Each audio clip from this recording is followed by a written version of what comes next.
So, you've just picked up Utopia and thinking by yourself, you know what?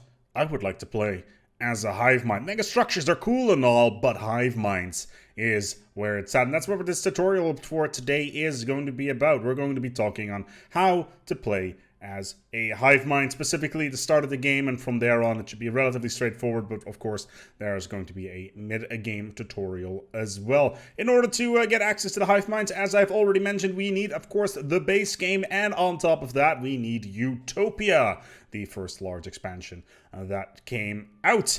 Once you've done that, you can go into your species creation menu, go to your government and ethics, and click this here middle button called Gestalt Consciousness, and then on to the Hive Mind button. Hive Minds are rather interesting. They come in two particular flavors. One is the generic Hive Mind.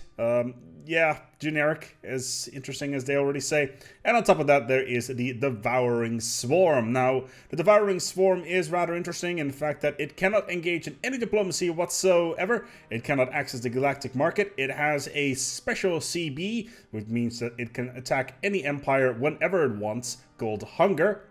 Any pops that are not yours will always be consumed, so get ready to get a lot of food for every pop you eat. You get society research, you get more ship hull points, and a whole bunch of other bonuses that are basically geared to getting a massive amount of fleet power very, very quickly, and also have incredible growth. But that is the Devouring Swarm. That's a little bit more advanced. We're not going to be talking about them today. Also, they can be a little bit difficult to play if you don't know what you are doing. No, we're going to go for the bog standard hive mind today.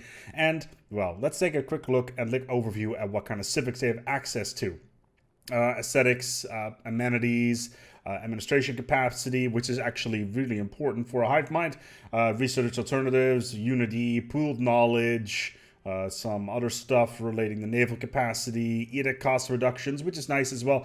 Basically, you have a small list of items that you can take. What I would rather recommend in this particular case is that you go for the following, and that is the acidic, because the reduction of pop amenities is actually very important, and on top of that, the divided attention modifier for the additional naval capacity. Administrative capacity. Why administrative capacity? Well, you'll find out very shortly. Why? Because hive minds have insane growth potential. Their base pop growth speed is plus 25% right out of the start, so which is an incredible bonus to hive minds. They can grow incredibly fast, and considering pops in 2.2 are so incredibly important to get a large industrial complex underway, having additional growth speed is incredible. On top of that, hive minds do not have any issues with happiness. They do not get factions. Hive minds are effectively some of the easiest way to learn how to play the economy in the game because of the large amount of pops that are available to you. You don't have any issues with influence because of factions. You don't have any issues with happiness.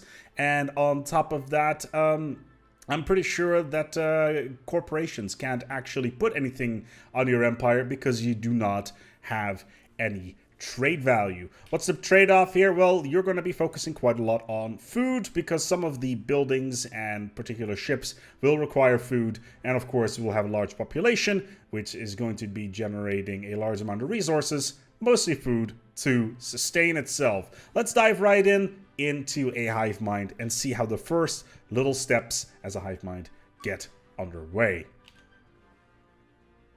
Alright, so we've just loaded into our hive mind empire, which is relatively straightforward. Let's quickly zoom in out on the galactic map. It is a standard, in this particular case, a multi-armed galaxy. We're in a fairly good spot at the bottom here, and let's take a quick look at our capital world. First of all, our output seems to be okay. We have decent minerals, we have decent food, tech and whatnot is pretty nice as well. Plus 13 food is pretty decent. Now we're going to need to do a couple of things first. I did not actually say what the particular traits that I went for in this particular case for the species.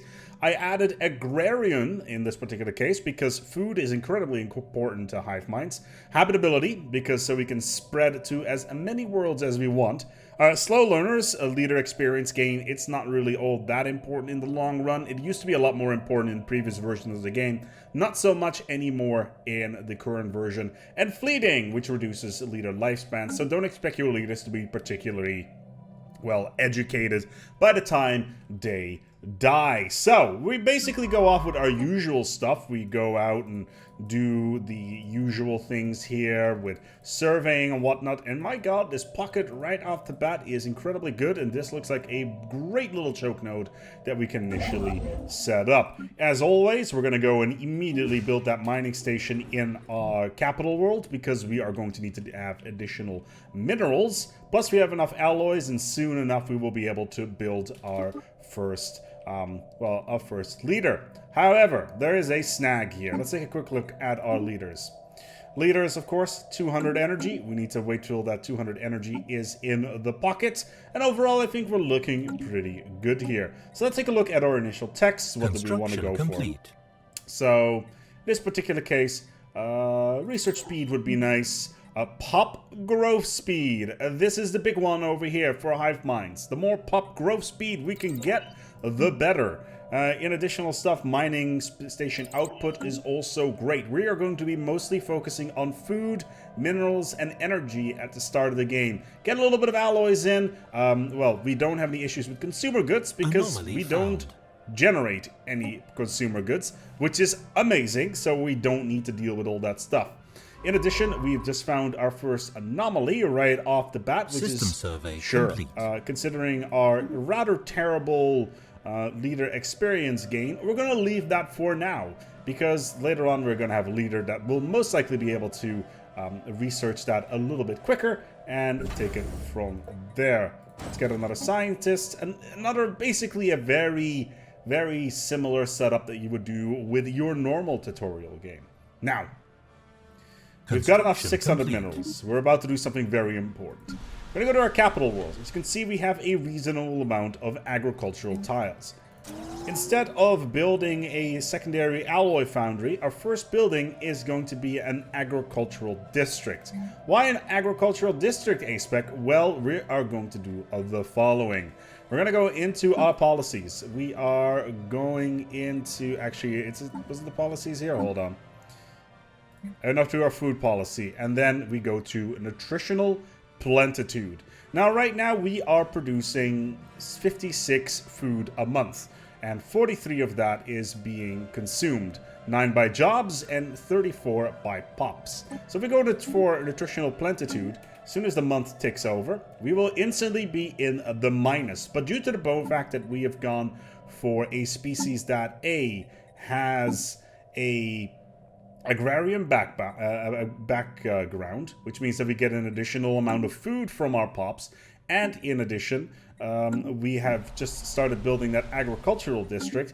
It means that we can get underway with our growth very, very quickly. Now, what does this mean in the long run? It means that we can basically spam out colonies like nobody's business. Why, do you ask? Well, we went for divided attention, which increases our administrative capacity plus 20. Administrative capacity on our base is now 50 instead of 30 because we are in fact a hive mind, which means that we can sprawl very, very far, very, very quickly, very, very efficiently. Now, I'm running this game slightly faster than I normally should. We are actually going to do something that we normally will not do. I'm going to go and explore a system. I'm right-clicking here, explore the system, and go down here. Why am I going to do this? I want to know what is in this system. I'm also not building any outposts at the moment. Why? In this particular case, this is my goal. This is where I want to go to. So I'm going to need to build star bases all the way up in here. Cool? Cool. Alright, we got our first tradition. So traditions, for those of you who did not pay attention during the beginner's tutorial for 2.2, are basically ways of specializing your empires in certain ways. You can fill out all the trees. Once you've done that, you can still use your unity for other things. That is super late game though, but in the meantime, we are going to need to take a look at what is important for a hive mind. Normally what I would say for a hive mind, in order to get more pop growth and grow even faster, is the following. Expansion, and specifically Spawning Frenzy. Spawning Frenzy increases pop growth speed by yet another 10%, which can get pretty crazy in the long run. In addition, for expansion, considering we as a hive mind want to play as wide as possible to get as many resources as possible, going expansion is definitely not a bad idea. A good follow-up for that one, it would also be Domination, due to the additional influence that we can get a month. We're not getting any influences from factions because we are a hive mind. We do not have factions. And yeah, that is basically that. So let's get this expansion thing underway here and see where we are going with that. So in the meantime, our agricultural district is just about to finish. Complete. We should be starting to get new pops in new places very quickly. And as you can see as well, yeah, there are some buildings here that are different because of the fact that we are a hive mind. Synaptic Nodes, it's a building that generates, well, Unity and Society research. It's basically the same as a monument. The Sentinel Post, which is effectively the same as an anti-crime building, and the Hive Warren, which generates additional housing, but also maintenance jobs. And maintenance jobs, well, they generate a whole different type of goods. I believe the maintenance ones, they generate amenities. Yes, they do. Now, because we are a hive mind, we speak as one. We have only two types of pops. We are not a stratified society. Let's quickly pause here because do we have any planets on the way? No, we do not. Let's start serving the system and on the way back, and then get a construction ship ready as well. We can probably just anomaly found here. Let's forget about these anomalies right now. This is not what this tutorial is about. But yeah, our stratified economy, our non-stratified economy, basically splits our drones, which is the extension of the one, into both complex and menial drones. Now there is one very special type of menial drone. Let's leave this for now, which is called the Scavenger Drone. Hive minds don't necessarily have any issues with joblessness, because there's no such thing as joblessness. If you do not have a job in a hive mind, you will be, well, generally, I would say you would be turned back into goop to be turned into a new drone later on. However, in this particular case, what would happen is you as a drone would be assigned to be a scavenger drone. The scavenger drone basically generates a flat amount of minerals a month, which by itself is rather good. In the meantime, it looks like we have found our first potential expansion candidate. It's a size 24 continental world. It's probably one of the best options that we could have gotten. And on top of that, we are now on a one mind, which means that a new colony will start with an additional pop, which is awesome for us. And in addition, we have, due to our absolutely insane pop growth of, normally it's like 3, we're almost at 6, we're almost twice as fast already. And I think it's probably a good idea to get another alloy foundry. Why alloy foundry? Well, we're going to be spending quite a lot of resources getting ourselves into space. In addition, we are probably going to build ourselves another construction ship, just so we can start filling up all these spaces here.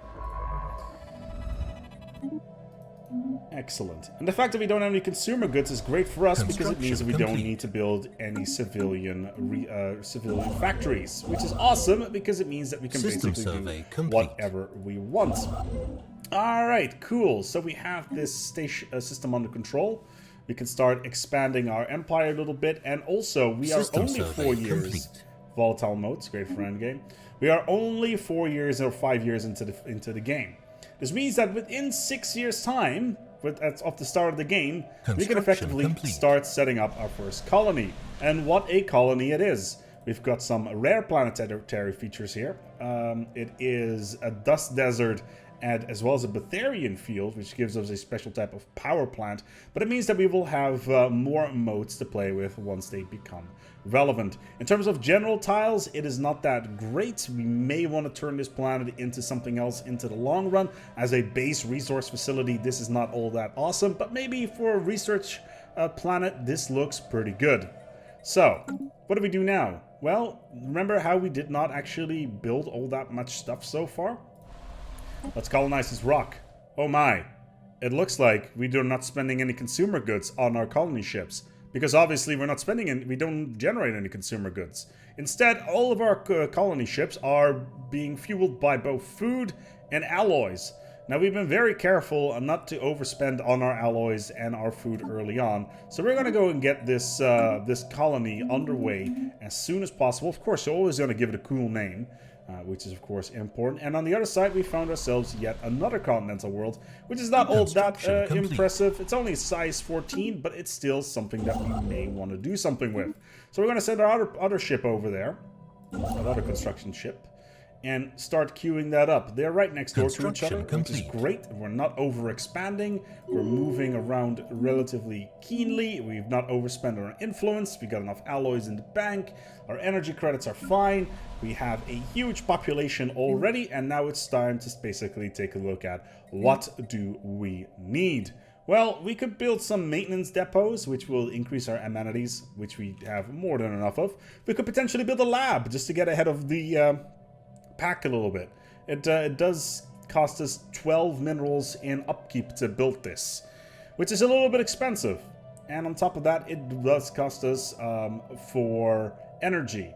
But at the start of the game, having enough tech is kind of important. And considering we don't need to build any civilian manufactories for consumer goods, we are in a great spot. And on top of that, a genome mapping just finished, giving us yet another bonus of 10% on our output. Now, once the tech cycles, obviously within the game, it's a bit of a random case, but in this particular scenario, I've got the option of planetary unification or eco-simulation. Now, what eco-simulation does, it increases the output of food of our farmers by 10%, as well as farming subsidies. Remember that bit when I told you that food is everything for Hiveminds? We're going to go and get some more food subsidies, although what's the cost here? Yeah, that's about right. Found. We're going to leave these anomalies for what they are for now. We're waiting for the system to be surveyed, and this system to be surveyed, and then we're going to quickly build up towards this here choke node and see what we can do. Okay, so it looks like our first colony ship is underway. There it is. Now note that the game this video has only been running for what? 20 minutes, and it's 6 years into the game, and we are on the cusp of getting our first colony. We are moving very, very fast. And why is that? It's because Hiveminds are able to just move that fast. Hiveminds do not require a lot of oversight. System survey complete. Hiveminds are relatively easy to keep up and running. Construction complete. Hiveminds are an excellent way of learning how to play the game. And on top of that, we just got Spawning Frenzy. Let's see. The month just ticked over. So let's take a quick look here at how fast our population is growing. 6.9 per month. Because of our bonuses from our jobs, Spawning Frenzy, Nutritional Plentitude, and genome mapping, plus we are a Hivemind, we are growing so incredibly fast. And we are going to need some more breeding space. So what are we going to do? We are going to get ourselves a new cool name colony. Yeah. I think that will be a great place. Construction complete. And of course this place does also need a cool name as well. On top of that, we have effectively surveyed most of our inner areas. Now, we want to make sure that we control this particular area in space. Why? Because this right here is a choke node. This right here is a choke node as well. One of the great weaknesses of being in a Hivemind, minerals per jobs is great. One of the great weaknesses of being a Hivemind is that Other empires that are not hive minds will not like you. You have an automatic malice of, I believe, minus 50 because you are, in fact, a hive mind. Colony development speed is definitely something we want, although it's a little bit expensive. Let's go for field modulation for the energy credits instead, because we are a little bit low. In fact, let's build... yeah, we got enough pops, so we can build another energy district. Oh god, this plan is actually awful. I just realized. Sometimes you think by yourself, well, I need some more pops on my capital world. And as a hive mind, this applies to you as well. So what we can do here is we can actually... Every single capital world starts off with a collapsed building or a ruined thing that we can remove for a certain amount of credits. And will give us a free pop, which is awesome. So let's, in this particular case, go to our market. Sell a bunch of resources, just to prop up our economy a little bit, and then get this one so we can get a fresh pop for free, as well as another planetary district for us to play with. And from here on, it's actually quite easy. Continue expanding. Make sure your economy is on pace. Make sure that you have enough food in your food budget, because you're going to be rocking a massive, massive amount of population that needs to be supported with food. In addition, hive minds have a couple of special decisions. We can cease drone production for free, except for 25 influence. But basically what it means is, once we are maxed out on our pops, we can just say, don't want any pops here anymore. Because hive minds do not have any things like immigration from other worlds. Nobody can live on a hive mind planet and live to see the day. And that's actually rather important for that. In addition, in tech-wise, we're starting to go moving forward very, very rapidly here. We got a spawning pool, which gives us even more pop growth. Hive minds, they're all about pop growth, rapid expansion, massive amounts of resources, and knocking the enemy down when you should. We're going to go and wrap this up here. This has been a tutorial about hive minds, how they work, and what you should be doing in the first few years of your game. Let's quickly recap. First, your policies. Nutritional plentitude. Secondly, population. We want to make sure that we are, in fact, a hive mind for the 25% growth bonus. We want to try to get a genome mapping for the 10% bonus.